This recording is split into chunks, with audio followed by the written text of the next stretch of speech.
Welcome back with a smiling face. Important note before starting: if you are a fan of audio stories, then our Patreon account is the best platform for you. Join us on Patreon for the best audiobooks ever. Luna's Resurgence. Episode 5. Chapter 23 to 28.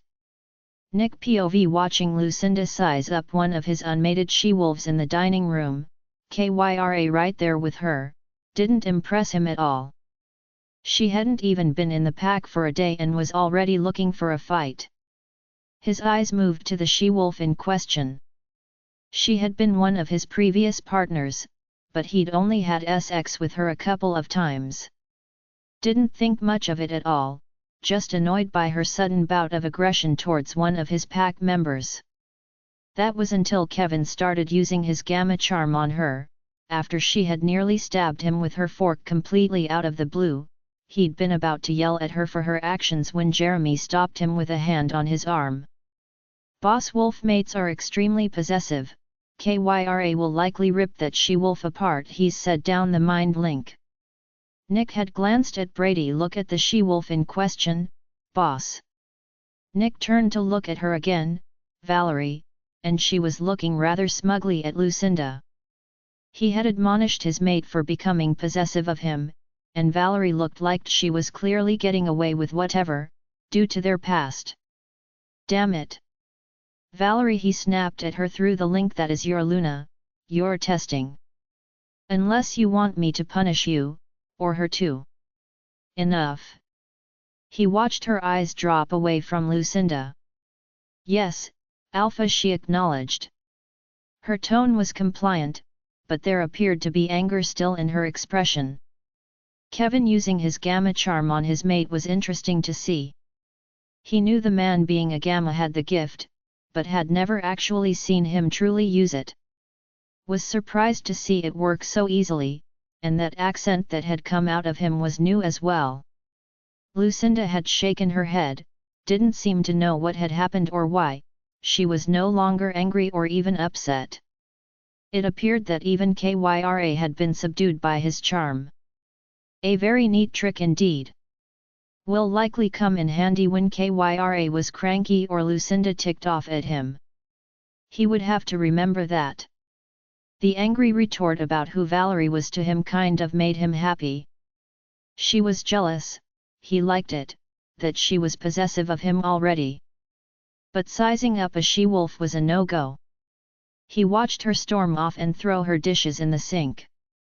The two Omegas over there had backed out of the way before she had even gotten to the sink. It made him wonder how many in the room realized just what was going on. When he glanced around the room, many were watching their future Luna.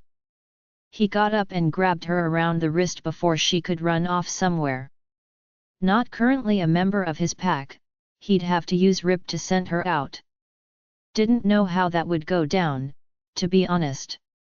So if she wanted to go out of the dining room, he might as well show her around the pack.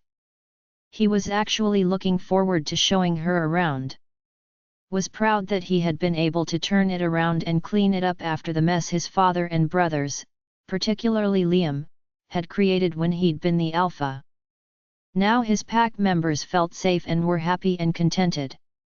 He'd built and updated homes and was currently getting their school redone. A full wolfen school, so the pups wouldn't have to leave pack territory and be out in the human world. It would be catering from age 5 to 18. He'd managed to bring in 2 more doctors so that all pack members had access to medical care, often needed for the young ones. Only those with wolves could heal on their own, and sometimes even then, if the injuries sustained were severe, a pack doctor or surgeon was needed. And having a large pack of nearly 2,000 wolves, he needed as many doctors as he could get his hands on. Not something Liam had ever cared about. That man had been a selfish who didn't care about his pack members at all. Nick walked her down into the town center, about 4 kilometers from the pack house, a nice walk along a tree-lined street, showed her that there were cafes and restaurants to eat at, a movie theater, but there was also one of those in the pack house too. It was unlikely he would bring her down here, just use the one in the pack house. Showed her to the shopping center, so she could do some shopping if needed, though he didn't take her inside, she could investigate it further on her own. It was filled with only the stores that his wolves liked, and high-end labels for his ranked wolves. Everything for the mall was ordered online and delivered via a wolf and delivery company. He had an alliance with their pack. Most packs did. It was one of the only packs to constantly be in the company of all other packs. They were the Crescent Moon pack and one of the largest in the country, almost double his at last count. Every pack that needed human world deliveries used them. Nick introduced her to people along the way, as they walked around the pack. He had realized she had stopped talking at some point. Thought she was a bit overwhelmed, it was a lot to take in, he knew, but she would find her way around and settle in soon enough. It was lunchtime before he knew it. He pulled a chair out for her and she sat down without hesitation, while he went to get her something to eat. Not that she had touched it. She had not said anything about the pack or what she'd thought of it. He had expected some sort of response from her, and her lack of response or even opinion on something she was about to be a part of, half responsible for according to what he had read, annoyed him. He was very proud of all he'd built and achieved here. When he'd asked her what was wrong, she just mumbled something about being tired. But it was Kevin that got his attention. He watched his gamma, technically her gamma. He was now responsible for her complete safety when Nick wasn't around, she was his job. Kevin touched her arm gently and looked at her with full concern. He knew Kevin wasn't trying to do anything, it was his natural gamma instincts telling him that something was wrong. She was his charge to protect. That much Nick did know about Gamma and Luna's. Kevin felt that something was wrong with his Luna. He was already attuned to her, it seemed. She'd turned away from him too. When she'd asked if she could go and unpack a part of him, was happy again.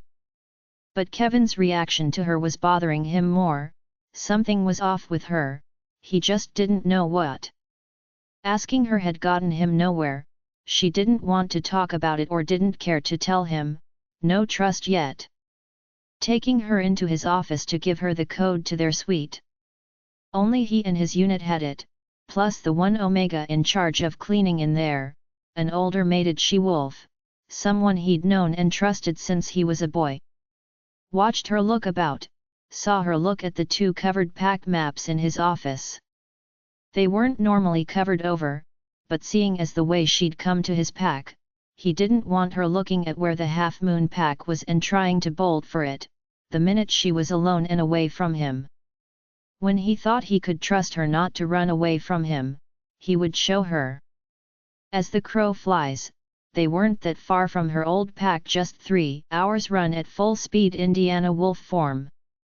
Nick knew that if she and Kyra really wanted to leave, Kyra would cross that rogue territory without hesitation. She didn't seem to fear much at all and was an amazing fighter. He'd seen her being savage and brutal. Nothing stopped her. Therefore, he also knew that a rogue or two on her runaway back to their old pack would not bother her, probably enjoy it. She was aggressive. Saw her absently rubbing at her wrist, the one he'd had hold of all morning, and frowned. That couldn't be a coincidence. Found himself more than curious. She'd been off at lunch, even Kevin had picked it up. What's wrong with your wrist? It hurts, she'd told him, and he knew she wasn't lying. He'd tried to check it for himself, even Rip wanted to see it for himself. Nika had a nagging feeling that he didn't like, welling up inside of him. She dodged him when he tried to check it for himself. For the love of the goddess, he thought to himself, turned and used his wolf speed to grab her around the waist and bring her back against him so he could check the wrist himself. Pulled up the sleeve. There around her wrist was his handprint. Rip snarled inside his mind. You hurt our mate. Her skin was so pale that even the faintest mark on her would been seen. I'm sorry fell out of his mouth instantly as guilt welled within him very quickly. He had not intended to hurt her, to hold on to her so tightly. I didn't realize I had such a tight grip on you. He let her go instantly. He didn't want her to think he would try and hurt her again, and he had just yanked her against him with his wolf's speed so she couldn't get away from him. It had angered her too. She'd snapped at him. It was no wonder she was so quiet at lunch or from halfway through the pack tour. He had been causing her pain, and hadn't even known it. Kevin had picked up on something wrong, but she hadn't talked to him either. When he'd asked her why she hadn't said anything, she'd just shrugged. That had bothered him instantly, for he knew how aggressive she and Kyra could be. If both of them were quiet on the subject of being hurt, he didn't think it was a good thing at all. Calm before the storm maybe. She seemed to pick up he'd covered the pack maps, so had told her the truth that he didn't think she needed to see them at this point. Nick didn't want her running off to her old pack, and he may have just given her reason to. He gave her the code for their suite, and when she asked if she was allowed to go by herself, he wanted to say of course she could. If she was going to unpack, he was happy about that. He'd started to offer her an Omega to help her unpack, but she'd cut him off mid-sentence and informed him she didn't need any help, then simply turned to leave his office. He'd told her he didn't mean to hurt her. She just glanced at him and her wrist, then nodded and left the room. Rip was furious with him over it. Nick wasn't happy about it either, to be honest. Although he had apologized the instant he knew what he'd done and had truly meant it, her lack of response concerned him. Her lack of response had ticked Rip off. If they weren't one, he was pretty sure the beast would be ripping into him right this minute. This was not the first impression he had wanted to make. He'd thought a tour of the pack and introducing her to some of the residents and important people would help her feel secure in her position and show her he wanted her here. But now it seemed all he'd done was hurt her physically.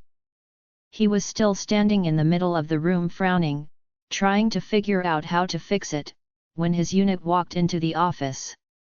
"Kevin, what did you get from her?" "Pain," he said straightforwardly. "Your car will take a few days to fix, by the way." Nick nodded. He didn't really care about the car right now. "What's with the look, Nick?" Jeremy asked, perceptive as ever. He may be the biggest troublemaker, but not much got past him either. "A great beta. She has a handprint around her wrist, my handprint at that." He rubbed his hand over his face. "Apparently I held onto her too tightly and bruised her." "That is not going to go in your favor, Nick," Jeremy said. "You have got to remember how strong you are." "I didn't even realize I'd held on to her that tight."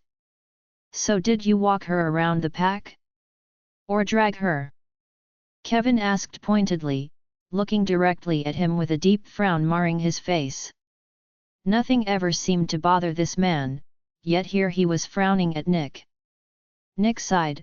He honestly didn't know the answer to that question, but it wasn't looking like he was going to like the answer. "I walked and he had." "Did she?" Jeremy asked, with a raised eyebrow. "What? Come on, Nick, she's tiny. I've seen you walk when on a mission. Your strides are, well, just great." Nick muttered. She'd said she was tired. He'd likely dragged her around with his excitement to show her.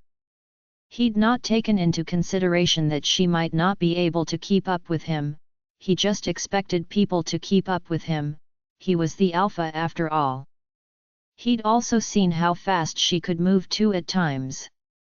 "A good start then, boss," Jeremy said, taking a seat. "This won't help," Brady said, tapping the covered pack map. "I don't want her knowing how to run back to her pack the day she arrives." "I don't think she will run off, boss," Jeremy piped up. "If she was going to do that, wouldn't have packed her bow. Too cumbersome to run with." "Where is she?" Kevin asked him. "Our suite unpacking. I offered to have someone help but she refused." "You mind if I go and check on her?" Try to build a proper Luna, Gamma rapport, he asked. Go ahead. Nick nodded. Someone had to, and who better than her Gamma? He might be able to coax out of her how she was actually feeling. Nick walked over and sat down at his desk. Did you apologize? Of course I did. Nick muttered. Why would Jeremy think he wouldn't? Did she bite you over it? Jeremy asked with a half laugh.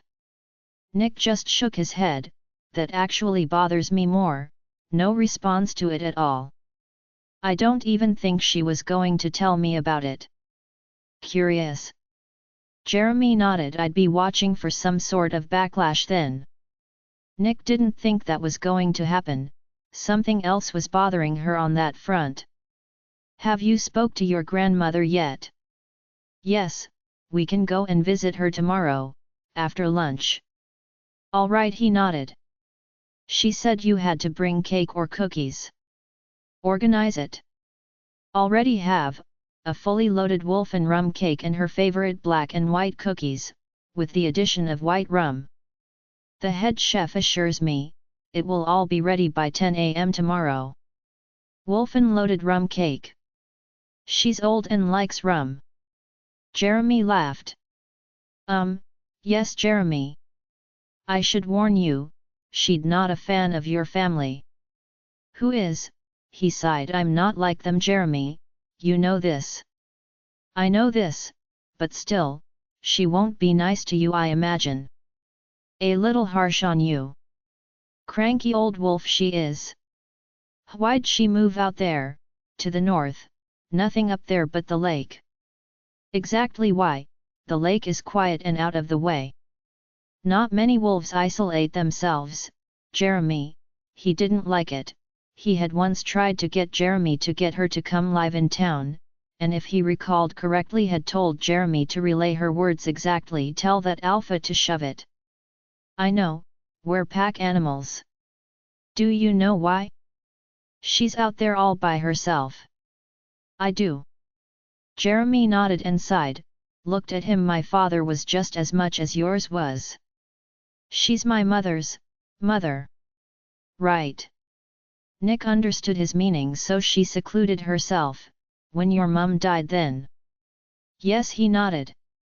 What's one more she-wolf, that's mad at me, he sighed. Jeremy laughed. Oh, this one will try and take your head off, no regard to your alpha status, hence the fully loaded cake and cookies.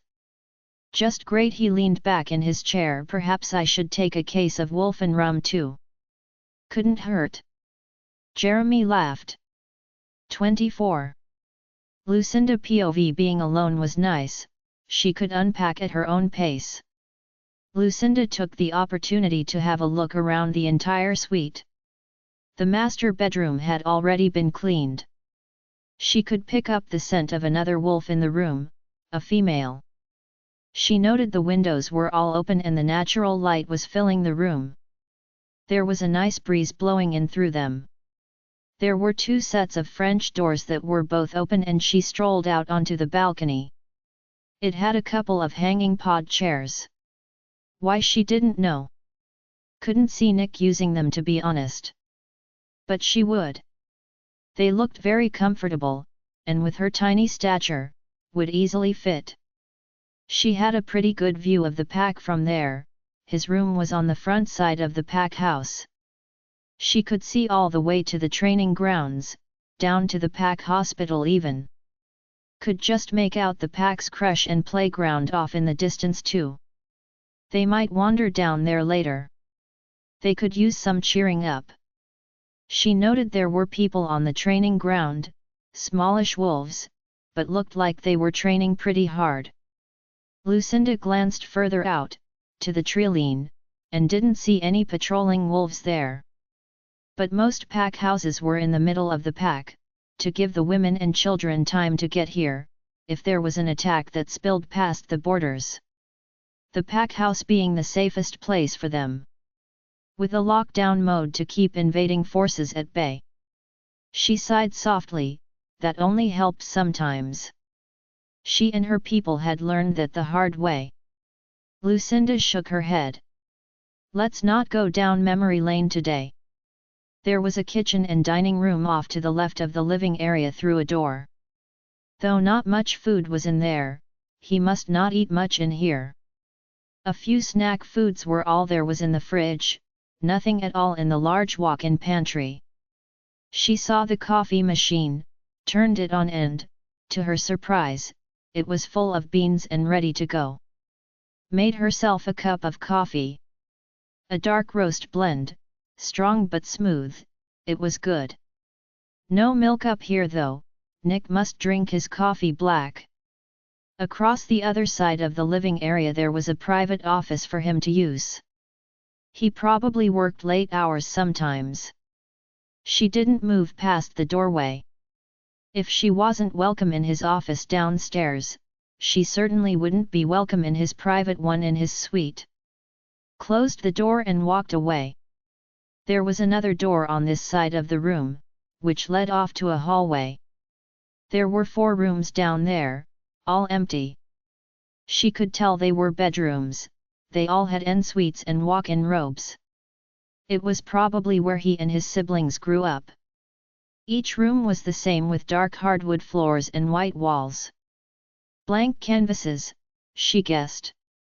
It was like a whole house up here. Pretty much what she had expected. Alpha Corey and Luna Lindy had a suite similar, though it was much more family-orientated. This was a place for a man, not one feminine thing up here. Everything was either black, red, or blue with white accents. Even the kitchen had a black marble bench top and white marble backsplash. The dining table was white with black, high-backed chairs. It seated 8 people. Lucinda sipped her coffee and went back to the master bedroom, looked at the walk-in robe, where he had told her she could unpack. He had no real system, it seemed. His clothes were all over the place, neatly so but everywhere. Where was her stuff supposed to go? Was she allowed to move his things? She doubted he'd like her touching his things. Perhaps she should have accepted his offer to have an Omega help her. They would know him better than she did. Well, tough, if she was going to be made to stay in this room, she would move what she pleased and he could just deal with it. If he didn't like it, she would offer to move to another room. Lucinda set about rearranging the walk-in, putting all of his belongings on the right-hand side. She would take the left. His wardrobe consisted of blacks, greys, reds, blues, and whites. The man, it seemed, was a little obsessed with this color palette, his outfits matched his suite. She shook her head a little. She put all his suits to one area, they were all black or grey bar one that was dark navy blue. There was a tie rack with the same color palette, guess it made choosing an outfit easier. Lucinda opened everything and moved things from one drawer to another, filled up shelves and hung things where she thought they should go.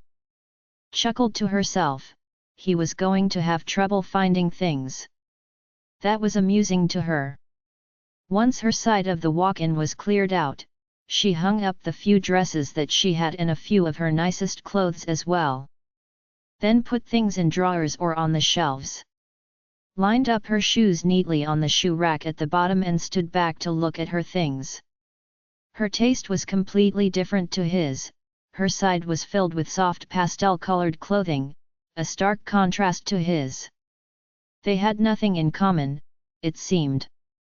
She put her empty suitcases in the back. She did note that he had 2 up on the top shelf, but there was no way she was getting hers up there. The walk-in had been designed around his height obviously. Guess he was expecting his mate to be tall. Lucinda drank the last of her coffee and headed with her bow out onto the balcony. Put it down and open it up. Got her bow out and checked it over. She hadn't been the one to put it in the car for transport, had no idea how it had been handled, with care or not. It didn't seem to have suffered any damage. She plucked an untipped arrow from one of the many slots and notched it. She turned her head at a low whistle that came from her left.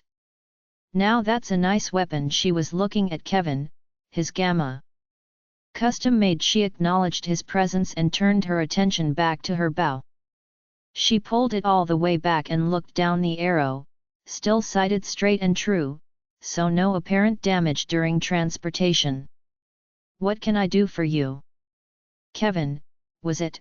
she asked.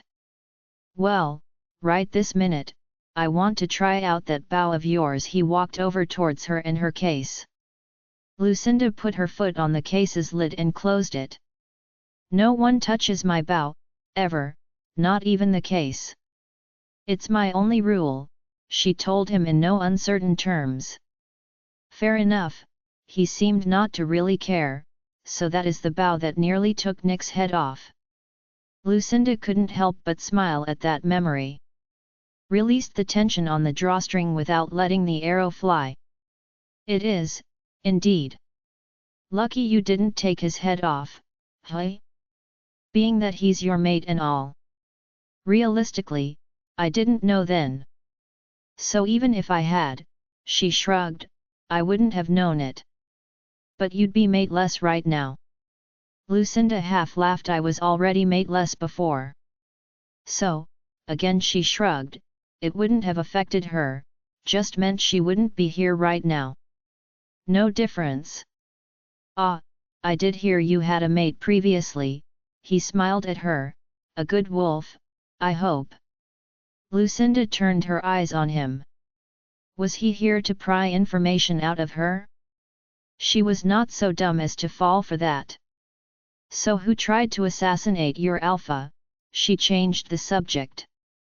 "What? No one." He seemed confused by her question. "I saw his chair in the Alpha office. It was clear someone got close enough to try and kill him. Do I need to be concerned?" Lucinda was surprised when he suddenly started laughing. "No, no, not at all.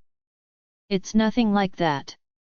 Actually, it's a joke we like to play on him, about you." Actually, she watched him go and sit in one of the pod chairs, still smiling to himself.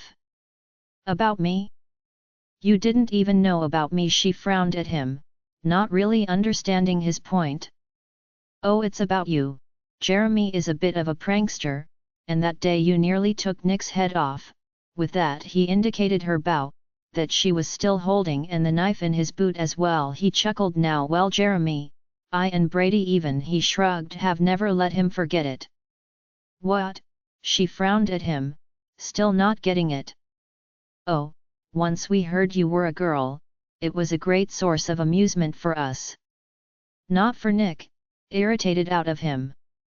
"Good," she smiled now. "I was aiming to do just that." She liked knowing that she had actually irritated him with her skills. "Oh, you succeeded," he smiled right back at her. "So the chair," they seemed to have gotten off topic. "Well," his smile turned into an outright grin. He was handsome. His mate was a lucky she-wolf. "We had some black arrows made up, and every so often, Jeremy, myself or Brady would launch one into his chair, so the next time he went into his office, he laughed and left it unsaid." She knew what it meant, for him to see and be reminded of her arrow next to his face, loved it. These guys, it seemed, were a little like Alpha Corey. Lucinda smiled widely now. That was very funny to her. She flipped the arrow over in her hand. "Just look at it." The silver tip was not screwed on it at this current time. She tapped the feathered end against her chin, screwed on the training tip and smirked to herself. A game she could help with playing. Then she held it out to Kevin. "Take the real thing. It might just have a better effect." Kevin's eyes practically lit up. He reached out and took it without hesitation. "How many have you got?" he asked. Mischief was brewing. She could hear it in his voice. Lucinda laughed. "Enough, you should get more made. Nick tends to snap them in his anger over our little joke." He laughed. "You might just lose a few." Lucinda shrugged, "Might be worth it. I could have Manny send out some more." "Who's Manny?" "Half Moon Pax, weapon specialist." "Ah, that would be Bean's job around here. I should introduce you to. I'd like that. She nodded and actually would. Perhaps he could make her arrows and she wouldn't have to wait for the delivery from Half Moon Pack, which could take days. You wouldn't happen to have one of those blades you tapped Nick with, in your Alpha's office? Now would you? Oh, you are trouble, aren't you? She chuckled and wondered if Nick had relayed all that had happened. She didn't think any Alpha would open himself up to humiliation like that. No, not him. Jeremy had to be his beta. He was the only other person there to see it all go down. Cheeky and naughty, she imagined. No, not me. But I don't mind helping Jeremy annoy Nick. Now Jeremy is the one you want to go to for practical jokes. Naturally mischievous. Oh yes. His favorite target, Nick. It'll be the death of him one day. I'll have to have a word with him. I see. She smiled, and not while I'm around. It won't be. She opened her bow case, got out a blade, flipped it over in her hand. Yes, I would have one of my many blades. Handed it to him. Handle first. Watch it. Deadly sharp. Even better. I can see you and Jeremy getting along just fine. Sounds to me like he's a little bit like Alpha Corey. Loves a good game to bet on. She nodded. Oh, he does. We got in on Alpha Corey's pool about your mating with Nick, he teased her playfully. Lucinda raised an eyebrow, but just shook her head. What's the pot it? $1,500, and from what I saw there were almost a dozen in on it. Not surprising to me. She knew the entire Alpha unit would be in on it. Lindy had brought it up to her, so she and Gabby would definitely be in on it, and the others, probably her retrieval unit. They knew what she and Kyra were like. How stubborn. Who do you think is going to win it? I don't know. Are you going to let him mark and mate you? Lucinda stood and leaned back on the concrete balcony railing, and just watched him for a minute. Was he again fishing for information, or just trying to get a better place in the pool for her mating alliance with Nick? Who knows? She shrugged. It's my choice, I do believe. Perhaps I should get in on the bet too. No, no. Now that would be cheating on your part. He shook his head. Tell Alpha Corey to throw in some pink gin to sweeten the deal. She chuckled to herself. She could make a secret alliance with him and split the pot. A wicked thought indeed. What? He'll understand. Oh, he would indeed. And I want to see this pool for myself. She smirked. Oh, they were all going to lose. That would also be cheating.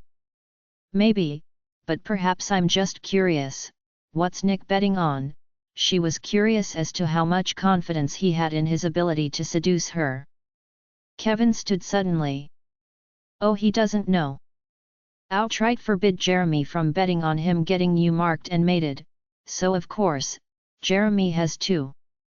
Oh, so a secret then? Yes, and we'd like you to keep it that way. Punishment will be dished out if he gets wind of it. Kevin nodded thoughtfully. Now that made her laugh softly. She turned her eyes right on him. So I have you all over a barrel then? Lucinda watched as Kevin's eyes widened a little, at the realization she had just trapped him and his unit, and so easily too. You wouldn't, he gasped. I might, if I need to save my own ass from your Alpha. She smiled a little menacingly at him, but I am good at keeping secrets. Don't you worry, go play your game. I don't mind at all. And she didn't. She was here, knowing what her place was. Every pack needed a Luna. She just didn't like it for now. Her mating alliance had forced her hand, but there was no way out of it.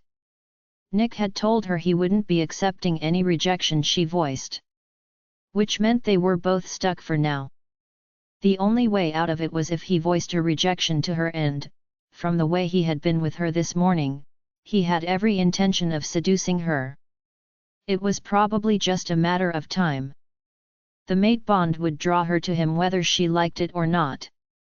But she didn't have to make it easy on him, and seeing as she barely knew the man, and hadn't started out on the best terms, she was more resistant to it currently. Just had to deal with him and his ways for now. She watched Kevin leave, taking the arrow and blade with him. Let Jeremy taunt his alpha with them. It was always game on back at Half Moon Pack, so why not encourage a bit of fun here?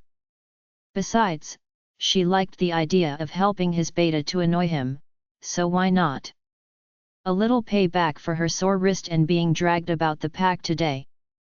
An hour later, she was bored, grabbed her swimmers and headed for the indoor pool. She could get some laps in and occupy herself. He hadn't told her she couldn't leave the Alpha Suite or wander about for that matter, so she would do as she pleased for the rest of the afternoon. There were only a few in the pool, mothers and toddlers mostly. A lifeguard on duty, he was watching her. She wasn't a pack member and was betting he could tell even from over there. She nodded to him and he back to her. She dived into the pool and struck out freestyle to do at least 50 laps in this Olympic-sized pool. Was delighted to find it was heated too. Not that a cold pool would have stopped her. She found Nick sitting on a bench seat watching her when she got out, raised an eyebrow at him when he just continued to stare at her. She had noted his eyes move over her body, a good long look. She was only wearing a boy-leg bikini, but the top covered her breasts completely. This wasn't her sunbaking swimsuit. But her showing this much skin was new to him, she guessed. "Do you know what time it is?" he asked without moving. Nope, and she didn't. Had just lapped and counted them out until she reached 50, her destined number for the day. "Late, it's dinner time." "So?" He stood. "You don't want dinner?" "You didn't tell me I had to be anywhere at a particular time, and I'm used to making my own meals when I want to eat." She shrugged, and used the towel to dry her hair. He was frowning at her now. Why she didn't know she had explained herself clearly. "Or do I need your permission to use the pool, the gym, or anything around here?" she shot at him. "No, of course not. But I didn't know where you were." "No one did." Lucinda nearly laughed at him, so he'd thought she'd run away. "Did you think I'd run off on you?" "Perhaps. Are you going to?" he asked her directly, and walked over to her. She looked up at him. Freaking tall was an understatement. She felt very small next to him. Saw his eyes were on her wrist. The bruise was gone now. "I wouldn't even know where to go. Seeing as I am not allowed to know where the pack is situated," she shrugged, so at this point, unlikely she walked around him letting him make whatever he wanted of her statement. It was just her and him in the room, she noted, wondering if he had cleared it to have a word with her in private. Brushed it off. He did say it was late, perhaps everyone was off to have dinner. She could feel him following her. He was light-footed for such a tall and large fellow. He stopped her with a hand on her arm, noted how light and gentle his touch was, stopped her as she was about to push through the door into the pack house. "I'd prefer you didn't walk around like that." She watched as his eyes moved over her bikini-clad body. Stared right at him. "You do realize most wolves see each other naked all the time, right? I'm actually well covered." And she was, as far as she was concerned, come on, some wolves trained in what she was wearing. She had two almost like this.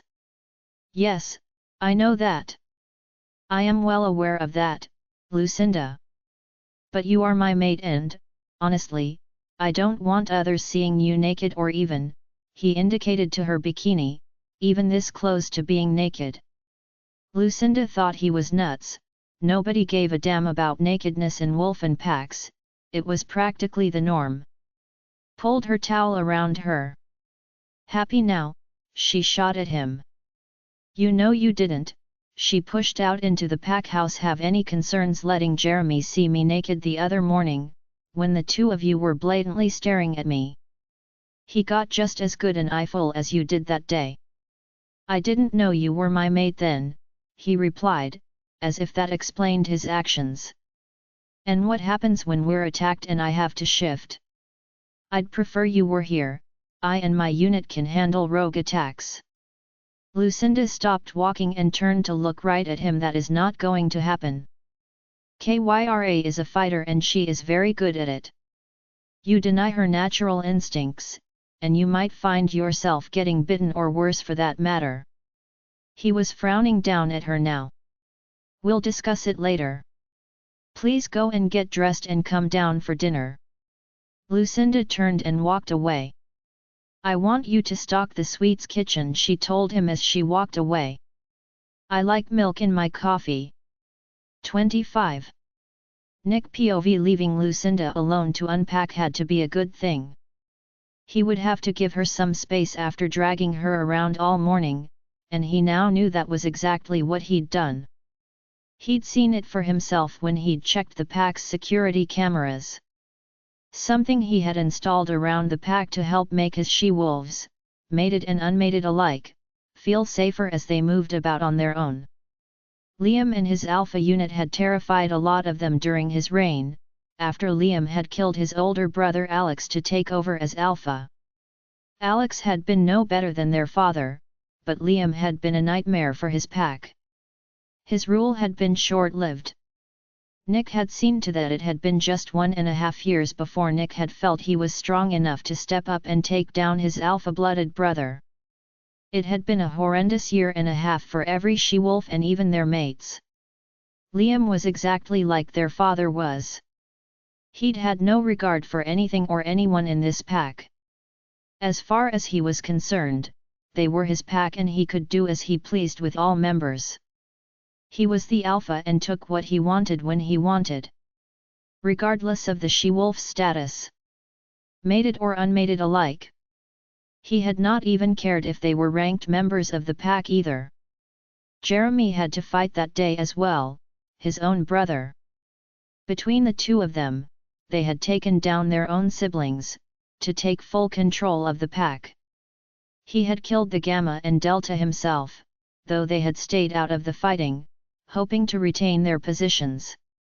But Nick knew they were as rotten as Liam and as untrustworthy as him too. They had to go.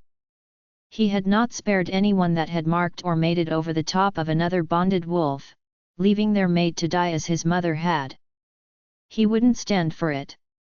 His duel had taken place with half of the pack watching. Some didn't want to see another dueling alpha pair from the Frost family. They thought Nick would be no different to any of his brothers or even his father. He had been, the minute that Liam was dead, and so was his alpha unit. He had announced his own unit and they had set out on a mission to hunt and kill all those loyal to Liam's reign and his sick way of running the pack. Some had fled and gone rogue, some had fled to other packs, but mostly they had ended up dead by his hand or his unit's hands. To stop the bad history of his pack's abuse, he laid down some new rules. First and foremost, a wolf's bond to another cannot be tampered with, and the penalty for it would be death, by public execution. A harsh rule, not one he'd ever had to follow through on at this point. Thankfully.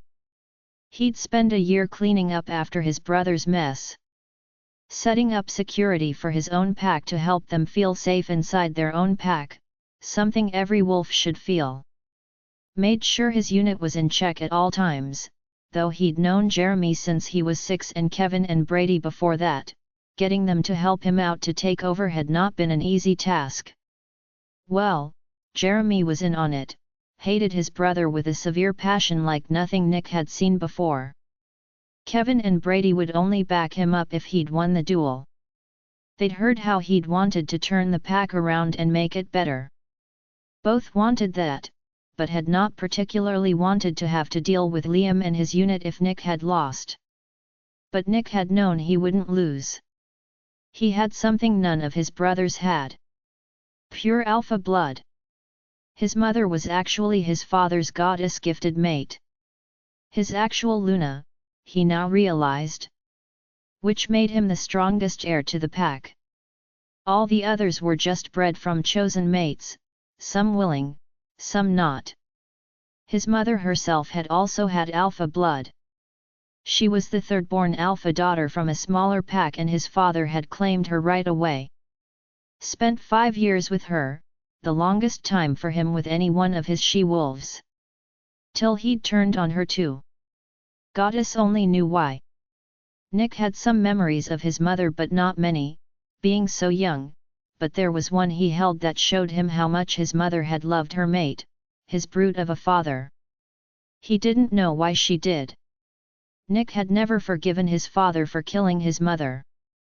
When his father had come home to find her lifeless body on the floor and their 2 young children sitting crying next to her body, he'd sighed and had her body removed, and that had been it. No explanation to his children. That hadn't even seemed to care at all. It had taken years for Nick to learn the truth about what had happened to his mother, and he'd been sickened to his stomach. Gone and confronted his father and demanded an explanation. He'd been 13 at the time. His father had beaten him savagely over it, putting him in the pack hospital, told him not to ever bring it up again. Sitting in his office today, Nick looked around. Nothing remained of any of them. He'd gutted this room along with the Alpha Suite.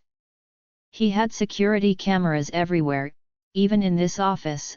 All his pack members would feel safe no matter where they were. Today he'd accessed that security system and actually watched himself pull his mate around, his long strides too much for her. He'd not even taken her small stature into account today. It was no wonder she had said she was tired and gone so quiet. He was giving her space right now, hoping he could talk to her later about it. Kevin had gone to see how she was, but had relayed nothing back to him as of yet. For once, Nick didn't interrupt and push the subject, had to give her time. When Kevin had returned later that afternoon, he'd been smiling and joking with Brady. Jeremy, who'd been in his office all afternoon waiting to see what had happened, had wandered off a few minutes prior to Kevin's return after stating he had to go and deal with a little spat between some juniors. Nothing unusual, that was part of his job. Though from what Nick had read was actually Lucinda's job as the Luna, the juniors were teens without wolves yet, and apparently her department. Nick had looked at Kevin expectantly. She did unpack, he commented. Nick felt a wave of relief wash over him. And nothing, she seems fine. We had a chat. Couldn't get her to talk about her previous mate. I tried. Nothing on the subject. Just looked at me and then changed the subject. Thought that someone had tried to assassinate you in this office and asked if she should be concerned about it. He'd gone on to explain she'd seen the state of his chair, and so Kevin had informed her about their little games. That she'd actually found it quite amusing and he'd gotten her to laugh about it. Seemed happy she'd annoyed him with that arrow and knife to his boot that day. Nick was glad. It appeared she was feeling better. He'd gotten a good look at her bow. Was very impressed by it. Not even Nick had seen it up close yet. He was a little curious. Though she wouldn't let Kevin touch it, something about no one ever touches it, or the case for that matter. Had closed it when he'd tried to get a closer look at it. A little odd. But Nick didn't like people touching his things either, so he could understand. He'd also asked casually if she was going to let Nick mark and mate her, and her reaction had been a shrug and told him who knows, that it was her choice apparently. Well, at least it wasn't a no, he thought, hoped it was a good thing, that she was actually considering it. Nick could only hope that her unpacking was a good sign. He had to take it that way. Not that he was willing to accept a rejection from her. Neither was Rip. His wolf was still not talking to him over the bruising he'd unwittingly left on their mate. He went upstairs to collect her for dinner and she was not there. Her scent was weak, which meant she had left the suite some time ago. He was unable to mind link her yet. She wasn't a member of his pack at this time. He'd not yet initiated her into his pack. Thought he'd give it a few days, before he even approached the subject. He didn't think she would be okay with it right away and was trying to do the right thing by her. His eyes moved to the bow case that was sitting by the wall near the balcony. She hadn't gone to train with it, she would have taken the case with her, he imagined. He glanced at the walk-in to see if she had indeed unpacked, and was surprised to see she had completely rearranged it. He smiled, she had made herself at home. Liked the idea. Noted her 2 suitcases were on the floor at the back, she couldn't reach the shelf above, too short. He smiled to himself, she really was tiny. He picked them up and put them on the top shelf next to his. His were both matte black and hers were a sparkly pink in color. He also noted the difference in their color choices. His was all dark and hers all pastel. Nick walked along and looked at some of her things, touching a pretty soft purple dress that hung on one of the hangers, wondering when he'd get to see her in that. It looked figure-hugging and he knew he would like her in it, the material was soft and silky too. Touching her in it would be nice too. He shook his head to clear it. Not yet, they weren't there yet. He noted that her retrieval outfit was not hanging up, it would be clear to see it was black, but it was not there, perhaps in a drawer. He was tempted to open a few of them but opted not to. She might think he was prying or creepy. He headed out of the suite and asked his unit if they knew where she was. No one knew. He frowned, she had unpacked and her bow was here. She couldn't have gone that far. Maybe just looking around on her own. He checked the dining room, in case she had gone off to find something to eat. She hadn't had lunch today, but not there either. For the second time today, he sent out a pack-wide mind link to see if anyone had seen her. Only one uncertain reply: there's a non-pack member girl in the pool swimming laps alpha. Had to be her. He headed off to the indoor pool and sure as the moon in the sky, there she was. He sat and watched her. Waited, counted her laps. The lifeguard on duty, Barry, strolled over and said at 42 laps alpha. Nick frowned, that's a lot. Yes, and just keeps going. It doesn't seem to be slowing her down at all. I'll leave you here then. I was going to close up the minute she stops. It's fine. Nick nodded to him and waved him off duty. He counted out another 8 laps before she pulled herself up and out of the pool. She was wearing a bright blue bikini and all of her was on display for him to look at. Damn, she was perfect. His eyes moved over her tiny fit body, lightly defined abdomen was nice to see. But his eyes were drawn to a scar on her inner left thigh. Must have gotten it before she got her wolf, otherwise Kyra would have healed it. Made a mental note to ask her about it. She was staring at him as he was her, though he knew his staring was different to hers. If they were closer he'd walk over and have his way with her right here in the damn pool room. Standing around practically naked in front of him was more than gaining his attention. He wanted to pull her into his lap and touch her in all the right places to make her gasp and moan with pleasure. But it couldn't at this point. He realized, and she'd only been here a day. Do you know what time it is? He asked her and she'd replied with a simple nope like she didn't care. He'd not been impressed by the amount of laps she'd done, it was too much, especially since she'd not eaten lunch either. Not even he did that many laps. He might do 20 or 25 but never had he done 50. When she asked if she needed his permission to use the pool or gym, he'd frowned at her. Of course she didn't. He just didn't like not knowing where she was. She'd almost laughed at him, found something funny, he realized. He really did like seeing her like that. Until she'd asked if he'd thought she'd run off. He'd walked right over to her and asked her directly if she intended to. It was a question he wanted answered, it was always in the back of his mind. Saw the bruise on her wrist was now gone. Kyra had fully healed her. She took a shot at him about not knowing or being allowed to know where the pack was, then shrugged and followed it up with a statement that he did not like at all. So at this point, unlikely. The implication was that she might, if she knew where his pack was. He did not like it at all. Made him think he needed to keep it covered for now, that having it covered had been the right decision. He halted her when she was about to leave the pool area. While carrying her towel in her hand, he realized she was about to walk through the pack house practically naked.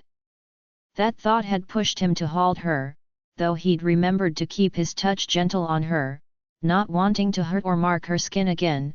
He suddenly didn't want others seeing her nearly naked, and that swimsuit she was wearing left little to the imagination. She had casually reminded him that wolves often saw each other naked and commented about her assisting in rogue attacks. Rip had growled his displeasure inside Nick's mind at her wanting to get into fights with rogues. Nick didn't like it either, which was stupid because he'd seen Kyra fight and knew she was an excellent fighter, good and strong. Her old pack's back up. But the thought now irked him, his mate would be risking injury to herself and he didn't like that either. She became argumentative with him, when he'd told her he and his unit would be dealing with any rogue attacks, and that she would not be. Then she walked off and told him to stock the sweets kitchen and that she liked milk in her coffee. He had watched her walk off, her towel around her, to please his need for no one to see her that close to naked. It did seem she was actually making herself at home up there in their suite, and just told him one thing about herself, liked milk in her coffee. Though he had picked that up this morning. It was nice of her to tell him. Rip was happy with that, and so was Nick. They just needed time to get to know each other. He would have the fridge and pantry stocked for her, she was more likely to stay if she was getting what she wanted. If he could make her comfortable with him in even a small way here and there, their mate bond would surely work out. He let her go upstairs by herself, sat himself down with his unit for a meal. It took her a good 30 minutes before she strolled herself into the dining room. He watched as she helped herself to food and then walked in his direction. A small child went running past her and nearly knocked her over. The mother was hurrying after him, terribly sorry. She bowed quickly, knew who Lucinda was and showed her respect. He liked that. He watched as her eyes lit up when she laughed at the child's antics. "No worries," she called after the mother who was chasing her child. She just chuckled and stood watching as the small boy, maybe aged 4, was crawling under a table to get away from his mother who was chastising him about needing a bath. Clearly, the little boy didn't want one. Nick leaned back in his chair and just watched her. He wasn't alone either. Rip was all ears up watching too. She was smiling, tracking the child and his antics, liked watching them, it seemed. "Told you our mate would want pups." Rip snorted at him. "Happy to watch doesn't mean she will want a litter, Rip." Nick replied. "She will," he snorted again. The child was snagged by his mother finally and ushered out through a side door of the dining room. He watched as Lucinda just giggled and shook her head. His heartbeat had picked up at that giggle and the smile that was on her face. He was going to love seeing that all the time. She sat down next to Jeremy and winked right at him, nudged him with her shoulder playfully. An aggressive growl ripped right out of him before he could stop it. They were too close for his liking. They didn't even know each other. How could she be like that with him? Both of them were staring at him now. Jeremy was a little wide-eyed, both his hands were up instantly to show their interaction had meant nothing. But hers were filled with amusement still. "Ours," Rip growled possessively. Nick's smile from watching her had disappeared in an instant, he was glaring at his beta. It wasn't the first time she'd toyed with him like that. Had done so back in her pack as well. Nick didn't like it at all. She barely gave him the time of day, but was happy to sit and play with Jeremy, it seemed. A word he shot down the mind link at his beta. I'm not interested in your mate, Nick, he stated back right away, knowing exactly what Nick wanted. What was that then? Nick snarled at him. His anger was all there for Jeremy to hear. I don't know. Maybe she's trying to tick you off. I don't like it. Nick snapped at him and severed the link. He refocused on the table to find Lucinda watching him. She would have seen him linked to his beta, his eyes would have glazed over. She had one eyebrow arched up at him as she sat staring at him. He was more than annoyed with what he had seen. He knew Jeremy wouldn't do anything stupid. It was not who he was, none of his unit would risk another wolf spawn to their mate. But that sudden playfulness had raised instant jealousy and anger in him. He couldn't take it out on her, not after what had happened today. So Jeremy had copped the brunt of it. She returned to eating her meal. He didn't say anything else throughout dinner. Jeremy, Kevin, and Brady went about chatting like nothing had happened. She just sat there and watched them, listened to them, but didn't inject anything into their conversation. When she stood to leave, so did he. She stared at him for a long minute.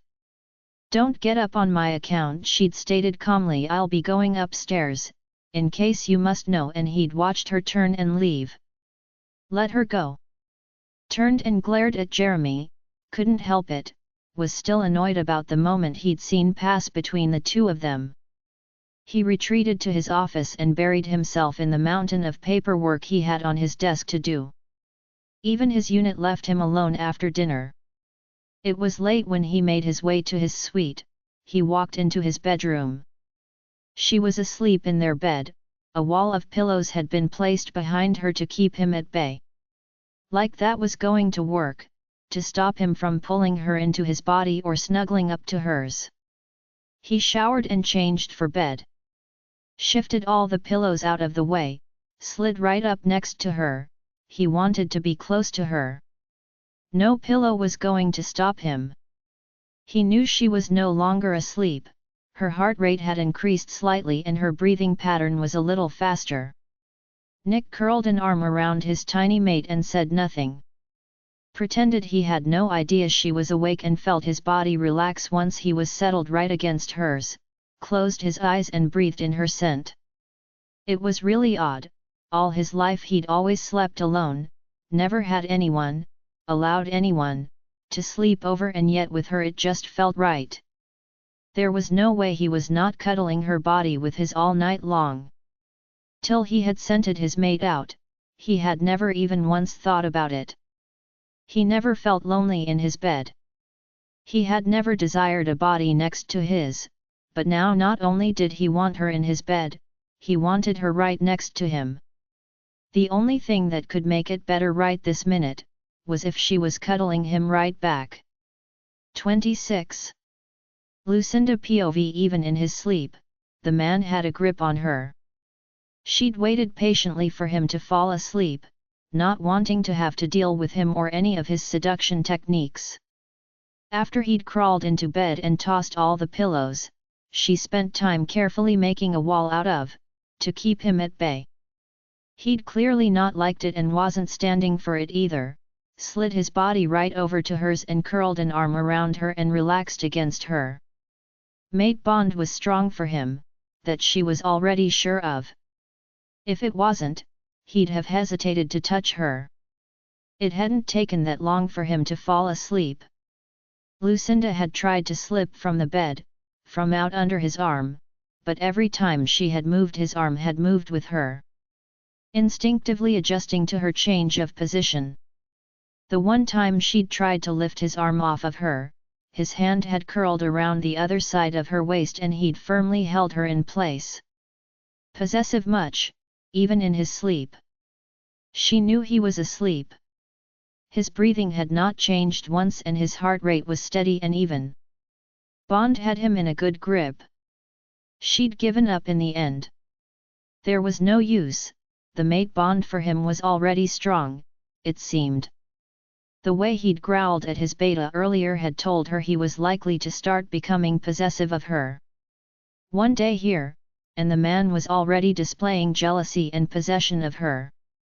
Sleep had claimed her too, his scent all around her, had relaxed her and lulled her into sleep as hers would him. Waking up with herself lying on top of him was a bit of a shock. She found herself with her head on his chest and an arm draped across him, her hand resting on the other side of his chest. She had a leg wrapped around him across his hips. She thought to herself. He was lying on his back, one arm around her, his large hand across part of her back and curled around her hip. His hands were very large indeed. Could span her waist easily. His fingers were very long. They were gently curled over her hip and splayed across her lower abdomen. The room was still dark. She slowly lifted her head to look up at him, hoping and praying he was still asleep and she could extricate herself from him before he found her practically on top of him. His eyes looked right back at her, he was awake and watching her, a smile spread across his face.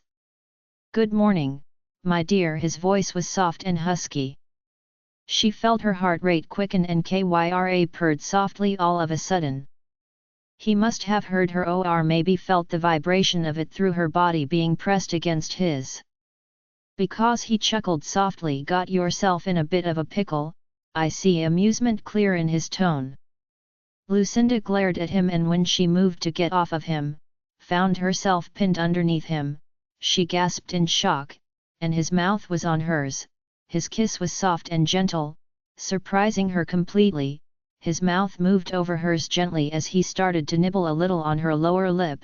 She pushed at him to move away before she got caught up in the moment. It had been a very long time since any man had kissed her and it did feel so very nice. His lips were soft against hers. When she'd shoved at him, to her surprise, not only did he move away, but he got completely out of bed, chuckled softly. "A good morning indeed," he'd said, and headed to the walk-in robe. Lucinda pulled the duvet tightly around her and bit her lower lip. The stupid man had rolled over and kissed her, then just got up and walked away. He was playing a game of some sort and she knew it. He reappeared, looking over at her. "Sorry my alarm woke you. Go back to sleep. I've got early training today. I'll be gone after lunch for a fair while." He walked over and sat down on the side of the bed right next to her. He pulled on his shoes. "Probably won't see you much today." He turned to look at her and smiled. "I like waking up next to you. Or with you on top of me." He winked at her. "Maybe we could try it without clothes on next time." "In your dreams," she muttered. "Oh, I assure you, you're naked in those." He grinned at her, then stood and left the room. Lucinda sighed. "Well, what am I supposed to do today then?" she mused aloud. She could walk about and look around herself, she thought. That could fill in a little while. She lay back down, rolled over, and curled herself around the pillow. It was still early. He'd said to go back to sleep, so she might as well. She woke to find him watching her. Man! Wasn't she not supposed to see much of him today? "What?" she growled at him. "Want to shower with me?" His tone was light and playful. He was teasing her again and she knew it. He had to know what the answer was. "No," she muttered. "Aw, come on, I'd say yes if you asked me." He grinned at her and Lucinda buried her face in the pillow. Man, knew he was good looking and was trying to seduce her with smile of his. "Go shower on your own," she muttered into the pillow. He chuckled. "Grumpy in the mornings, I see," then got up off the bed. She heard the shower run. She wasn't normally grumpy in the morning, she was just trying not to look at his stupidly handsome face while half asleep. Her defenses against him and the mate bond were wearing her down and it'd only been a day. "Got to keep my wits about me," Being half asleep around him was not a good idea. She pushed herself up and rolled into a sitting position. She knew the Alpha, Luna bond, would grow quickly and be strong as well. It had taken only a few hours for her and her last mate to bond completely. If she let her guard down, Nick would have her. She needed a day on her own, away from him. So he being away for the day was a good thing. He strolled out of the bathroom with nothing but a towel around his hips. Her eyes moved over him as he dried his hair with another towel.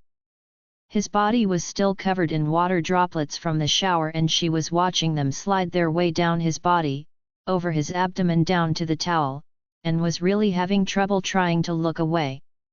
Like what you see, his voice, deep and husky, interrupted her wandering eyes. Lucinda's eyes moved to his and he was smiling right at her. He knew she'd been ogling him. Stupid mate bond, she thought. She turned away from him. Thought you said I wouldn't see much of you today. He chuckled. I wasn't talking about my body. You can see all of it if you want to. She heard his wolf purr at her. No, she gasped, turning her whole body away from him.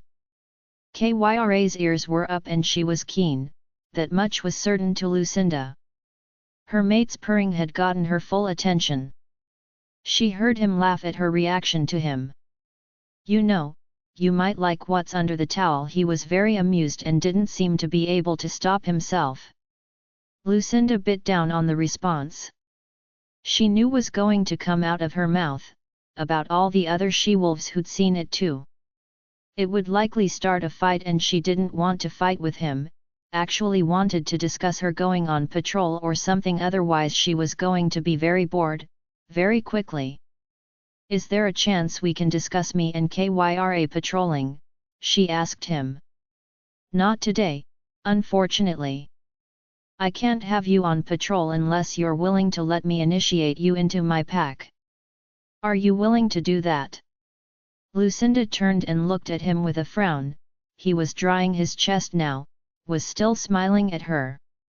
She met his eyes with hers. Why is that necessary? I've only been here a day. So if you need backup, you can call for it. Until you're willing to do that, the answer is no. That's just stupid. Kyra and I are more than capable on our own. You've seen her fight? Yes, impressive your beast is, he nodded, but still the answer is no. Until I initiate you into the pack.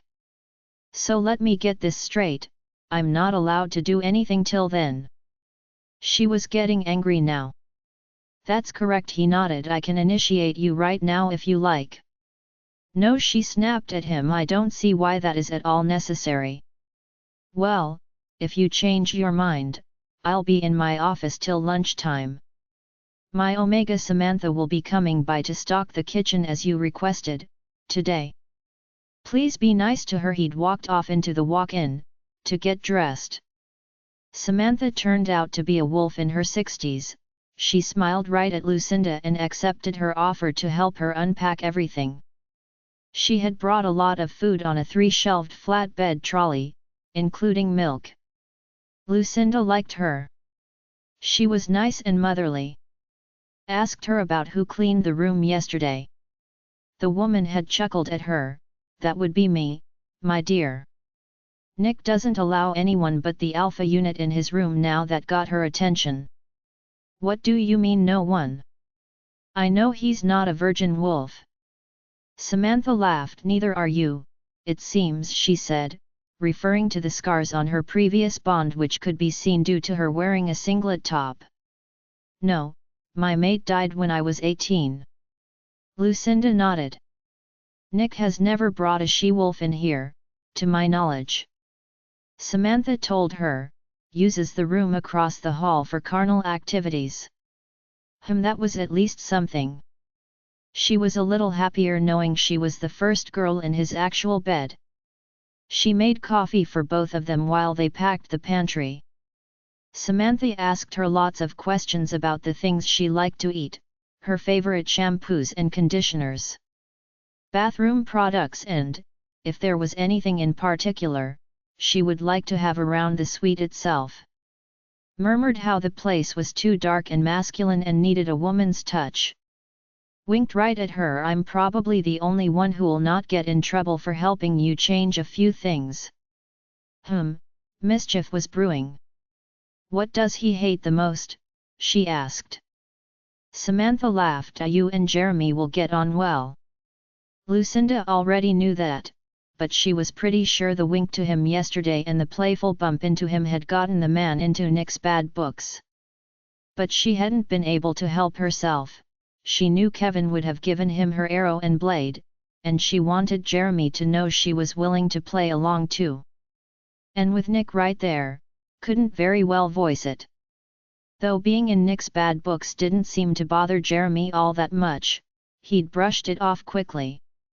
But Lucinda had seen just how quickly Nick had mind-linked his beta. She was certain he'd been reprimanded or yelled at least. The fact that Nick had stayed angry afterwards had made her wonder if he'd wanted to have a go at her about it too. But had opted not to. Afraid I'll bite him. Kyra piped up with a chortle. She'd been in a good mood this morning since hearing his wolf purr at them. Unusual for her. More likely worried I'll run away. Lucinda murmured to her wolf. Samantha accepted her help to tidy the bedroom but wouldn't let her help clean the bathroom. Not a Luna's job, dear. I'm not the Luna yet, Lucinda had told her. Samantha had tilted her head to the left, stared right at her for a long moment, then said, Are you sure about that? You feel like a Luna to me. Lucinda had blinked at her completely surprised, watched the woman look at her mark spot and then raise an eyebrow at her. What rank was your previous mate? Lucinda shook her head. Nothing. She lied. I need more coffee, and she'd retreated from the room. It was not possible that the women could tell, surely. She sat in the kitchen with her hands around her coffee cup. Nick had certainly not picked up on it, so it wasn't likely many would. Only those in Half Moon Pack knew of her actual rank. Samantha had let her know she was leaving. Lucinda had nodded to her, a little preoccupied with her own thoughts. I didn't mean to pry or upset you, my dear, she'd apologized. You didn't. Lucinda smiled and reassured her. Samantha had simply nodded and left the suite. She made lunch in the suite and ate out on the balcony. Pondered what to do for the rest of the day. It was annoying to know that he would not be allowing her to do anything at all, until he'd initiated her into his pack. She was a little surprised that he hadn't tried to do it yesterday. He'd mentioned it at breakfast, but not pushed it at her, and today had again brought it up but not pushed it at her. Perhaps he was trying to let her get comfortable first. Well, it could wait. Having his blood in hers would only make their bond stronger. She wondered if he knew that, and if he did, why he hadn't insisted on it. Perhaps he didn't actually know it. If that was the case, she wasn't going to tell him either. Bored. Kyra huffed at her. Yummy too. Lucinda huffed back.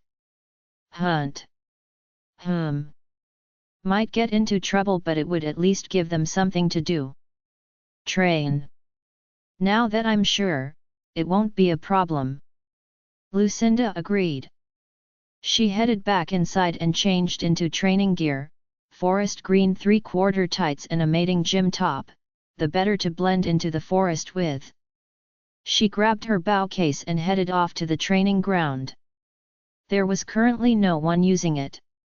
She didn't find any archery targets in any of the unlocked storerooms around the ground. So she set herself up with a tree on the edge of the forest and stood where anyone walking by would see her and not accidentally step into her line of fire. She screwed on standard arrow tips for her training, and set about practicing. Using a small notch in the tree as her target.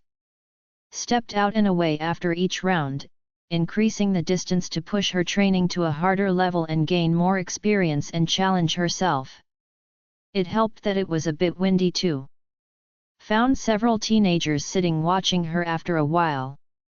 She smiled at them. They were all well behaved, she noted.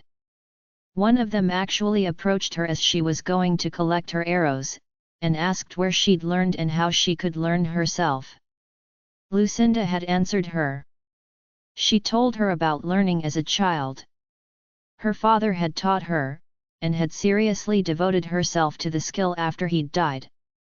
Also told her she'd be more than happy to teach her, but she'd have to be fully dedicated, as the training regime would be filled with long hours and rigorous at the least. She'd massed a crowd of 6 teenagers, all who seemed to be interested in learning from her.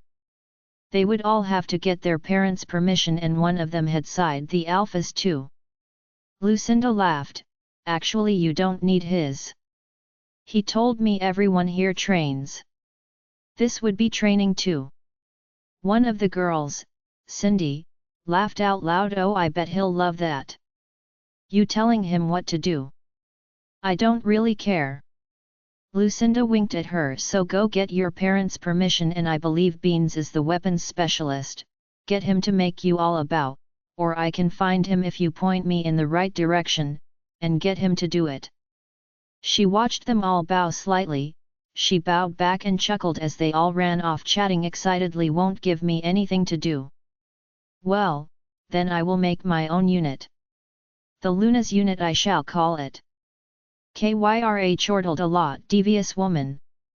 Well, I did learn from Alpha Corey.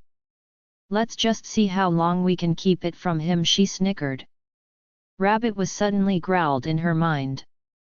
Lucinda turned and saw exactly what Kyra had seen, a rabbit hopping along. Hunt it is. Lucinda collected all her arrows, loaded up her quiver, closed and locked her bow case, and was off. This was the best training you could get. Tracking and hunting real live prey. 27. Nick POV playing with his mate in the morning was definitely his new favorite game. Waking to find her asleep draped over him had his heart racing, and trying to stop his stupid alarm before she woke up was irritating to him. He'd miss morning training, for the chance to feel her body pressed against his, as it was now. Jeremy could run training today for all he cared, right this minute. She woke though, alarm he'd smash it next time it woke her.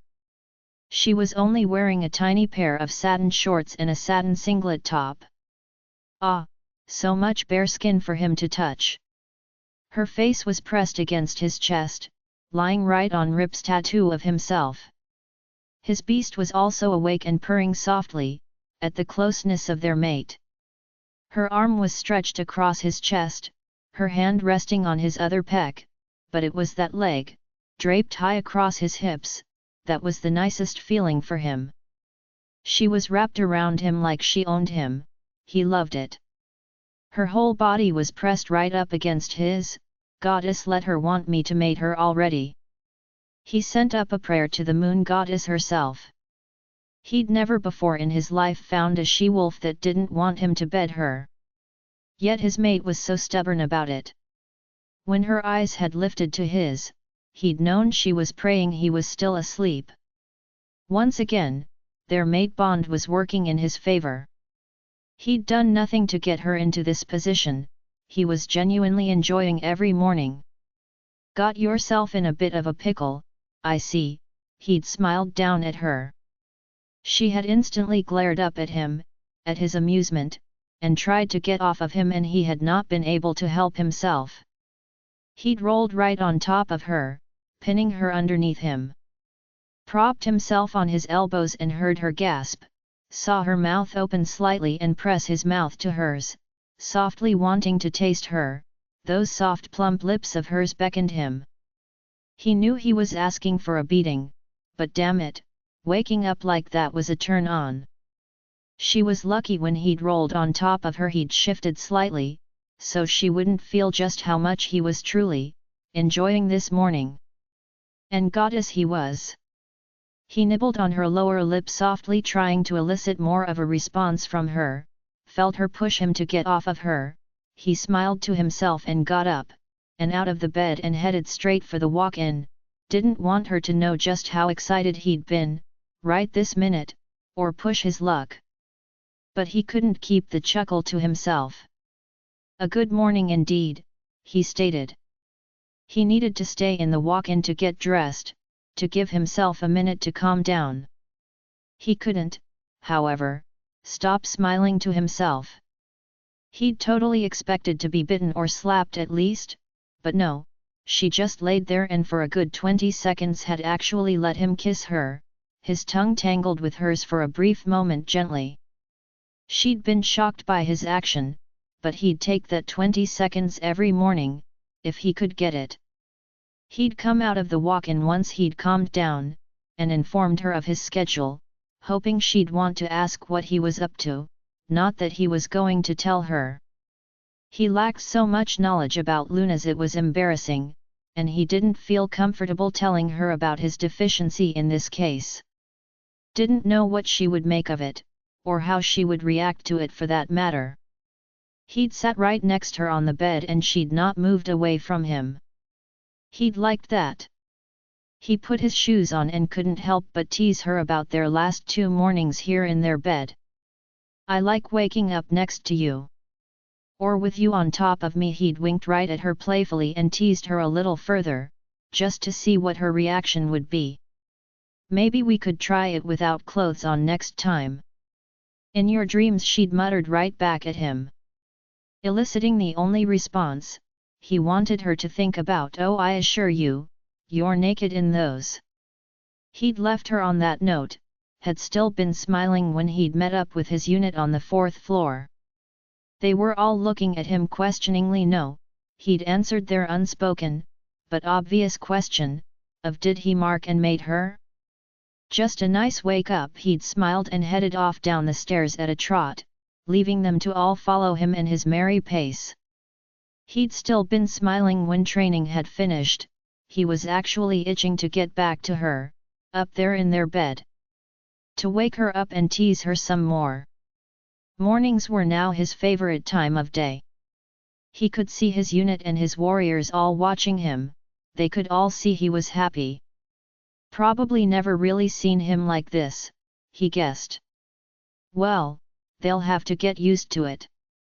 He'd walked into their bedroom and she was curled around his pillow, freaking adorable. He wondered if she knew it was his pillow, or if she had rolled into it instinctively, due to the bond he could feel growing between them. His was good and strong, she was so very resistant to it. If she just once let her guard down, he was certain she would be his for the marking and mating. He sat on the bed and watched her for a few minutes, before reaching over and poking her on the shoulder, that was visible to him. He wanted to see those eyes of hers on him. Play with her some more. The minute she shifted, he leaned back as though it was not him who'd woken her.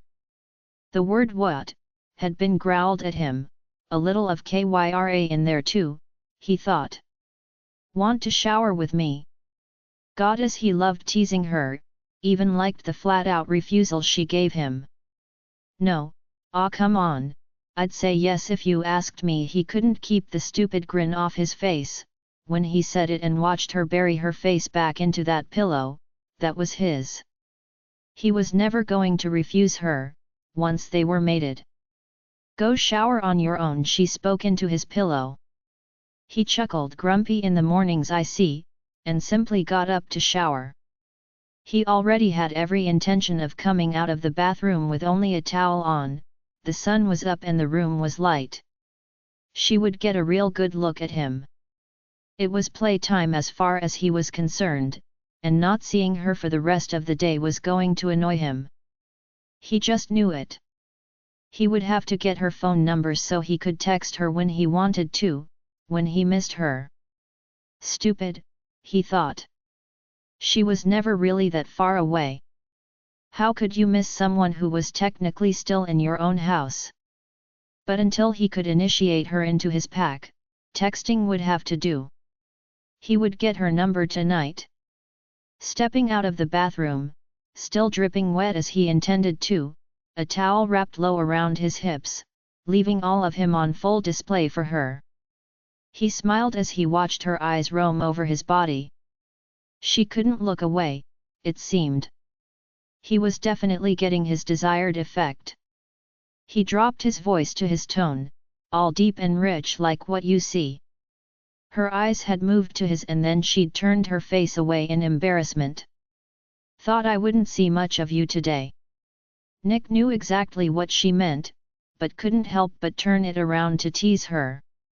It was such an open-ended sentence, how could he possibly resist? He was going to seduce her with all the charm he had, that smile that he knew she loved looking at the same time as hating it. Using all his goddess-gifted alpha muscles too. He couldn't not chuckle at her resistance, he was wearing her down and he knew it. I wasn't talking about my body. You can see all of it if you want to. Rip actually purred loud enough for her to hear. Her reaction, he wasn't sure of, was to his words or to Rip purring for her. She turned her whole body away from him and he laughed softly. Oh, she was his, it was just a matter of time. You know, you might like what's under the towel. She didn't say anything and he couldn't see her face. Maybe he should put a mirror on the other side of the room, so he could in the future. Then she brought up her and Kyra patrolling again and he knew playtime was over. She'd done this yesterday.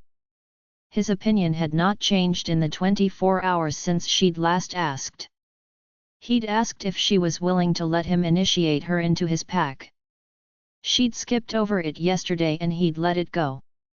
Refused it today as he'd expected her to.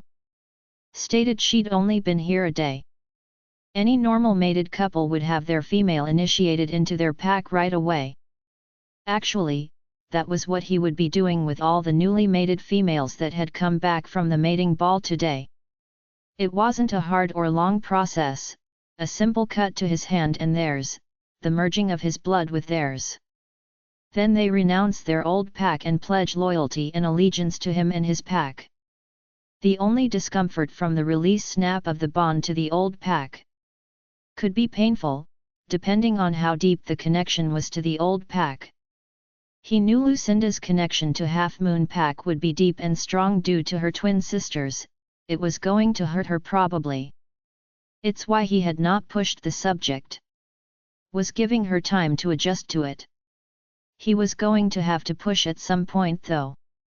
Not knowing where she was or being able to link with her, annoyed him to no end. He would give her another day. They could do it in private, so if she broke down over losing her connection to the twins' pack, only he would see it. She would never actually lose the blood bond she had with her siblings. That never goes away. Jeremy could attest to that. He had a twin sister mated off to another pack's beta, and he still felt her. Knew if something was up and called her right away. Nick told her if she changed her mind he would be in his office till lunchtime, let her know that he had actually arranged for the kitchen to be stocked, as she'd requested. Asked her to be nice to Samantha. His trusted Omega, had practically been a mother figure to him and Mary. And left her to her day. He'd actually moved him and Mary out of the Alpha Suite after his father had beat him at 13 and left him so badly wounded he'd spent a month in the Pack's hospital. Mary had not left his hospital room either. They'd moved in with Samantha and her maid directly after getting out of the hospital. His father had not even come looking for them, and they'd rarely seen him, only in passing, though his father had always looked at them. Nick had turned away and taken Mary with him. It was like the man just didn't care about anything anymore. Not even for the heirs he'd demanded of his mates, not even the 2 children he'd had with his goddess-gifted mate. Nick's mother. Getting out of this alpha house had been the best thing he could have done and, after a time, even his brothers forgot about him and Mary. When he'd actually challenged Liam, the man had stared at him in confusion, as though he didn't know who he was, or even had the right to challenge him, for the place of Alpha to the pack. It had come as a complete shock to him, that his little brother, who he'd not seen in a very long time, was actually bigger than him and by a lot. Liam only stood 6 feet tall. Nick was not only taller but was much broader and fitter, and had been in serious training for this battle. He'd been preparing for this challenge for a while, unknown to his brother, who'd completely forgotten about him. It had not been an easy fight, to say the least, between their human counterparts, but once it had turned to a wolf-on-wolf fight. Rip, who Liam had never actually seen, had stood a massive 1.5 feet taller than Bolt, Liam's wolf. Rip had the red eyes of a pure alpha-blooded wolf. It had taken only 5 minutes for Rip to bring Bolt down and put a killing bite to his neck and then rip it completely out, shocking everyone. The minute Bolt and Liam were gone, he'd howled with everything he'd had, with every ounce of alpha power in him, displaying his true right to rule and dominance over the pack. The pack members had bowed down to his authority. All bar Jeremy's brother Zach, who'd fought hard to stay upright. He and Rip had stepped back and let Jeremy take on his own brother. It had been a decision already pre-made by Jeremy. If Zach didn't comply and bow to Nick, Jeremy would step forward and fight for the right to take on the beta position. Not that he truly needed to. The position was his as Nick's choice, but Zach was going to die that day as much as Liam had been. Jeremy had simply stated, "He's my of a brother, I will deal with him." Nick had watched Jeremy step up. Zach had actually laughed at him. Jeremy had pulled his shirt off, cracked his neck from side to side, rolled his shoulders, setting off another set of cracks.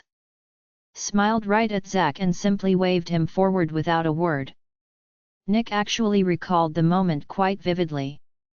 Zach had actually realized in that silent moment, with his little brother smiling at him. It was all business, and fear had run through the man. Jeremy hadn't been able to be taunted into anger either, he just stood there and continued to wait for his brother to step forward. It was clear Zach was suddenly uncertain about this battle, and well he should be. Zach had been dead in less than 2 minutes. Jeremy had been watching the man train for months, found out his weaknesses and where his training lacked, and used all that knowledge to take him down and defeat him quickly and efficiently. Nick still remembered the scene as Jeremy had his half-brother down on the ground, a knee in between his shoulder blades and one hand under the man's chin, the other on the top of his head, as he'd leaned down and said the words "for Callie, you sick." Seen Zach's eyes widen, then the man's head had been snapped around so fast and violent everyone heard his neck snap. Jeremy had stood up, letting the lifeless head drop onto the ground. There had been no need for wolf-on-wolf fight. Jeremy had been in full control and wanted it that way, Nick had realized. Nick knew Jeremy had been harboring hatred for his brother, but not what for. He also knew Callie had been assaulted once when younger, and had stayed in Jeremy's own room with him from that day forward for protection. In that moment, he'd know it was her own half-brother who'd assaulted her. They had never spoken of it. Still, to this day had not. She'd been, mated off at 25 just before Nick had taken over, to a beta from the Blood Moon pack, and all Nick knew was that Jeremy had, in no uncertain terms, told the man. If he ever hurt Callie, he could expect to die within a day. Callie had tried to play it off lightly, but Nick now knew he'd meant every word of it. Jeremy still called Callie every other day, and they dropped by unannounced twice a year, even though she was really happy with her mate. They had 2 pups and one on the way at this very moment. Her eldest boy was currently in line to be the next beta even. Nick initiated the new she-wolves into his pack without issue. Each and every one of them seemed happy to be officially part of his pack. It was a nice thing to see actually. Knowing the reputation the pack had, prior to him taking over and all, showed him he'd improved its reputation as well. Lunch came and he didn't see her. Jeremy and he ate a quiet lunch in the pack dining room. She either ate in their suite or would come down later. He wanted to see his mate but didn't go and hunt her down. He knew he had things to do today and had told her as much. Just hoped she wasn't going to disappear on him. Samantha had linked him to tell him she thought his mate was lovely, which made him happy. Then had asked him if he'd actually really looked at her. Nick had been a bit confused by the statement, but Samantha had not said anything further on the matter, just brushed it off as nothing, and he'd let it go. 28. Jeremy POV watching his granny, Bella, stare at Nick's towering form on her doorstep, with an angry demeanor was funny. His granny was only 4'9", like the shortest wolf in the whole pack, and her wolf was also small and looked like a pretty reddish-brown puppy, but man wasn't she viscous when cranky. Even now a full 2 foot shorter than her alpha, she didn't seem to care about the utter lack of disrespect that she was showing right to his very face. Not many would have the courage to do that to an alpha, let alone one as big as Nick was. They had brought the rum-loaded cake and cookies, she'd taken them right from him, without even so much as a thank you, and started staring him down. Had not allowed him to pass the threshold as of yet. Jeremy was hard-pressed not to laugh, as Nick had to refrain from getting mad at his granny. He needed her help, so he had to suck it up. He also had to control Rip, who demanded respect wherever he went. It was a good 10 minutes of them just staring at each other, before she'd turned and walked away, into her small cabin, without a word. Jeremy was already inside. She'd only barred Nick's passage into her home. When she walked away and finally let him inside, he'd frowned at Jeremy's amused face. Jeremy had just shrugged. "I told you she wasn't a fan of your family," he'd told him through the mind link. Nick had finally stepped inside and his granny had pointed to a chair, and told him in her no-nonsense tone, "Sit there." It was the shortest, smallest chair in her house. Jeremy had burst out laughing seeing Nick try to get comfortable. It was not possible, he was too tall and bulky. Nick shot him a death stare, as Jeremy got his phone out to snap a picture of his mighty alpha, in such a stupid funny-looking position. "Don't you freaking dare," was shot at him through the link, his tone was deadly. There were tears rolling out of Jeremy, he knew he'd take the punishment that was coming his way. Snapped the photo anyway, no one would believe him, unless he had the proof to back it up. "What you laughing at, boy?" his granny asked him. "Nothing, Granny," he answered, but was still laughing. She walked over and cracked him with a mean hit to his back, too short to reach his head, it only made him laugh harder. "Enough, boy," she snapped at him. Nick looked furiously at him. Jeremy desperately tried to rein in his amusement, but just couldn't. Every time he looked at Nick, it was just too darn funny. He secretly took more pictures, and sent them to Kevin and Brady. He even went so far as to send one to Alpha Corey and tagged it for his mother.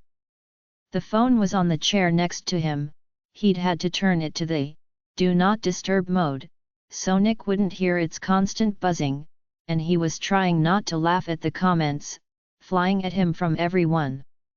Oh, Nick was going to kill him, this could be the thing that got his head ripped off. But so worth it. He'd die laughing at least. Might run right to Lucinda and hide behind her. Oh! If only he had her number, surely she'd be rolling around on the floor laughing with him. Everyone else was finding it funny. Alpha Corey wanted to make a calendar with it.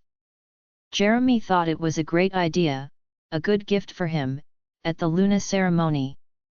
Alpha Corey was in, so many laughing emojis were there. Oh, if he could keep it from Nick, he'd have to call Alpha Corey later in person and they could laugh hysterically together. He was whacked again by his granny for his continual laughing. "If you can't behave, go chop wood, boy." Jeremy looked at Nick and bit his lip. More tears rolled out of him. "But Granny," he pointed at Nick, "look at him." He wiped his tears away. It's too funny. He doubled over and nearly fell out of his own chair. Get out! Nick snapped at him, his anger for all to hear. To Nick's utter disbelief, Jeremy watched his granny get up and whack him on the back of his head. Don't you yell at my grandson like that! Are you just like your father, boy? Nick turned to look at her, completely shocked she'd had the balls to hit him on Jeremy's behalf. Jeremy's laughter finally stopped almost instantly. Not only a hit but an insult. Was he going to have to get between his alpha and his granny? I am nothing like my father, Nick told her flatly. That anger is the same, boy, she shot straight back. You'd better treat my Jeremy with respect, or I'll wallop you good. Alpha or no alpha, every boy can be walloped good, by their elders. Jeremy's smile was back, perhaps he would just wait it out. He knew Flora, Granny's wolf, was fast and bitey. He'd been bitten more than once by her throughout his life. He watched as Nick took a deep breath to calm himself. Perhaps now was a good time for that rum cake. He stood and headed for the kitchen. Granny's eyes were on him. I'll get you some cake, he told her.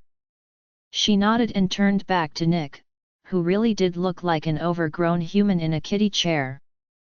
Now what does you want, boy? Nick sighed. Jeremy heard it from the kitchen as he cut his granny a large slice of rum cake. I found my mate Bella.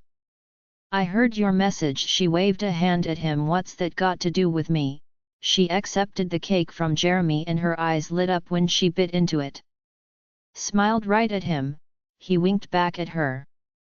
I know what you like, Granny. He grinned at her. Such a goodbye, Jers. He just nodded. She was the only one to shorten his name. Please, Granny, help Nick here. The man is clueless about Luna's. Not the best upbringing, you know. He watched as his granny turned her eyes on Nick and stared at him for a full minute. I imagine she shot at him. Bella, any help would be good. Nick said softly to her, showing her respect. My mating alliance. You're what? She yelled at him and shot to her feet, surprising both he and Nick. I will not help you coerce a poor she-wolf into being your mate. Wait until you find your goddess-gifted mate, she continued to rant. She is my goddess-gifted mate. Nick tried to placate her. She looked to Jeremy for confirmation. He nodded to her. She is Granny. But a bit of a rocky start, due to meeting each other before they knew, and a bit of, what, a turf war, I guess. Mating alliance is needed then. Because Lucinda is very stubborn, I unintentionally insulted her before I found out she was my mate. Nick explained to his granny truthfully.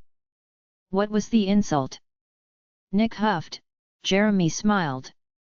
Oh yes, his granny was about to drag her alpha through every humiliation she could and likely punish him too. I called her a mutt. Jeremy saw it coming before Nick did. She picked up her walking cane, not that she needed one, she just found it useful to hit tall people with. Whacked him with it, right on his leg good and proper. Which caused Rip to snarl at her. Flora snarled right back, then she whacked him again once more for good measure and pointed her old crooked finger at him. Don't you give me that, boy. I might be old, but I still bite. Now Bella, I am still your alpha. Nick said calmly, but it was a warning and Jeremy knew it. I don't care, you're a boy, she snapped right back at him. Yes, a frost, but have I not improved this pack and made everyone safe? Jeremy watched his granny stare at her alpha, debating with herself about what he'd said most likely. Then she held her plate out to Jeremy. I need more cake to deal with the frost, boy. Jeremy nodded and went to get more cake. Cut her 2 slices and put them on her plate. The more alcohol she had, the quicker she would mellow out and help Nick out. He just had to make sure she didn't have enough to pass out and be of no use. He handed her the plate and waved her back into her chair, thought about moving her cane away. But he figured he'd probably get hit by it, so he left it. Nick was going to have to deal with her, hitting him with it if she didn't like something he said. I have read up on lunas but have no idea really how to treat one and what is a luna ceremony. He seemed to just bite the bullet and lay it all out, probably thought there was no chance of her becoming annoyed with him if he was up front. Dear goddess, she looked skyward as if praying to the goddess herself. Clueless is an understatement. She turned her eyes back on him and huffed, then shook her head. Treat her with respect and love her. No cheating on her, boy. No tossing her aside for some other piece of ass you think might be good to stick it in. Nick's expression was completely priceless, her word choice had completely shocked him. His mouth had fallen open and his eyes were very wide. Jeremy had heard her say it before. No news to him. Once Nick got past the shock of Granny's coarse words, he blinked and shook his head. I have no intention of doing that. I like my mate. You'd better. Or I'll come down and wallop you, good boy. Your father and brothers could have used a good walloping. Agreed. Nick simply nodded. Certainly no argument from me on that one, and I did wallop one to death, Granny, he added, reminding her of his alpha duel with Liam. Good. She ate her second piece of cake. A Luna ceremony is your Luna's official introduction to your pack. It's basically a big and lavish ball where you announce her to the pack and pledge your loyalty to her in front of the entire pack. Takes some planning actually, and is usually held on a full moon. To show respect to the moon goddess herself, she can look down on you, showing her that you thank her for giving you your gift. Something you will respect, honor and treasure for the rest of your natural life. Nick nodded but didn't really say anything. Jeremy figured the poor guy was in way over his head, and trying to absorb this information. It certainly was not what had happened for the past 30 years in this pack. Okay, who plans it? The Luna she's taking over from, would once upon a time have been your mother. Granny rubbed her hand over her face. That's not likely to happen. Her mother would likely be your best bet then. Deceased. Where did she come from then? Granny, it seemed to Jeremy was finally being helpful, that rum must have kicked in finally. A good thing. Jeremy sat down again. Half Moon Pack. Then boy, I would suggest you contact their Luna and ask her to come here and sort it out. It's not likely a Luna will say no to planning a Luna ceremony. Jeremy chuckled. Yes, let's invite Luna Lindy here. Your new mother. Nick glared right at him. Shut it. Nick managed to dodge the hit that came his way. For disrespecting Jeremy in his granny's eyes. Jeremy laughed out loud as his granny shot to her feet, even he no longer got out of the way. It only made her crankier. She picked up her cane and whacked him with it again. It's best not to dodge, Nick. Makes her more cranky. Jeremy said through the link with a chuckle.